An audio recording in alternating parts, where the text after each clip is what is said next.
Welcome to your deep dive. We're looking at some great stuff from Book Talker's English Learning Zone today. Specifically, how using transitions when you speak can make you sound, well, more fluent, more natural. Exactly. Yeah. It's something a lot of learners struggle with, that feeling of choppiness. Yeah, definitely. So if you've ever felt like your English is a bit disjointed, even when you know the words, stick around. This deep dive is for you. Right.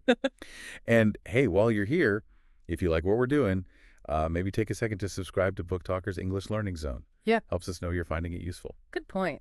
Okay, so transitions. What are we actually talking about here? Why do they matter so much? Well, Book Talkers put it really well. Transitions are basically words or short phrases that connect your ideas. They act like road signs for your listener. Road signs. Okay, I like that analogy. Explain that a bit more. Think about driving somewhere new, right? Without signs telling you where to turn or what's coming up, it's confusing. You might get there eventually, but the journey is stressful. Transitions do that for your speech. They guide the listener, showing them how one idea connects to the next, or, where you're going with your thoughts. So without them, it's like that confusing car ride, even if your points are good. Precisely. Even if your grammar is perfect, your vocabulary is great, without those connections, it can just sound like a list of separate sentences, disconnected. Right. The listener has to do all the work to figure out how things fit together. Yeah, and that can make it hard to follow, maybe even a bit tiring to listen to. It loses that smooth flow that, fluent speakers have. Okay, that makes total sense. So these road signs are crucial. What are some common types Book Talkers mention? Are there different kinds for different situations? Oh, absolutely. They broke it down by function, which is really helpful.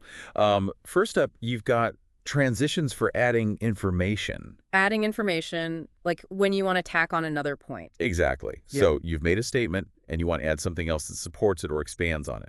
You'd use things like also, in addition, or maybe more casually, what's more? Gotcha. Can you give an example? Sure. Instead of just saying, I enjoy reading, I love listening to podcasts, which is fine, but a bit abrupt. You could say, I enjoy reading. In addition, I love listening to podcasts. See how that flows better. Yeah, it definitely links them. Okay, what's another type? Showing contrast. This is a big one. When you want to present an opposing idea or a different perspective. Right, like showing the other side of the coin. Exactly. So words like, however, on the other hand, although, these signal a shift. For instance, the movie was long. However, it was really enjoyable. Okay, the however immediately tells me something different is coming. Makes sense. What else? Giving examples. Super important for clarity. So when you make a general statement and want to illustrate it. Precisely. Use things like, for example, such as, Yeah. or simply like. Yeah. So I love tropical fruits, okay, but then add like mangoes and pineapples and makes it concrete. Right, takes it from abstract to specific. Useful. Very.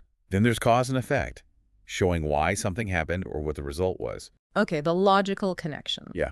Think because, so, as a result. Simple one. I was tired, so I went to bed early. The so clearly links the cause and the effect. Makes sense. Connects the dots for the listener. And is there one for wrapping things up? Yep, concluding or summarizing. You need to signal you're reaching the end of a thought or section. How do we do that? Phrases like, in conclusion, to sum up, or overall, like, to sum up. Transitions really help you sound more fluent. It gives that feeling of closure. Okay, that's a fantastic breakdown. Adding contrasting, examples, cause effect, concluding. So knowing the types is one thing, but how do we actually get better at using them? What tips did Book Talkers have? They had some really practical suggestions. First, just listen. Pay attention to native speakers. How? Like watch movies? Yeah, or YouTube interviews, TED Talks, podcasts like this one. Notice how they link ideas. What little words or phrases do they use to move smoothly between points? Consciously listening helps you absorb it. Good idea. Active listening, not just passive. What else? Practice linking simple ideas out loud. Take two related sentences, maybe like, the weather was nice and we went for a walk. Okay. Now try connecting them. The weather was nice, so we went for a walk, or because the weather was nice, we went for a walk. Or even the weather was nice. In addition, the park was nearby, so we went for a walk. Yeah. Just play with it. That sounds doable. Low pressure practice. Exactly. Another good one is storytelling. When you tell even a short story about your day, you have to connect events, right? True. First this happened, then that because of this. Precisely. So telling stories naturally forces you to practice using those linking words to make it flow logically for your listener. I like that. Makes practice more engaging. Any other tips? One more big one. Record yourself speaking. Oh, the dreaded recording. I know. Nobody likes hearing their own voice, but it's so useful. Listen back and pinpoint where you sound maybe a bit choppy or where you keep using the same transition like and. Right. It gives you objective feedback on where you can maybe slot in a however or for furthermore or something else. Exactly.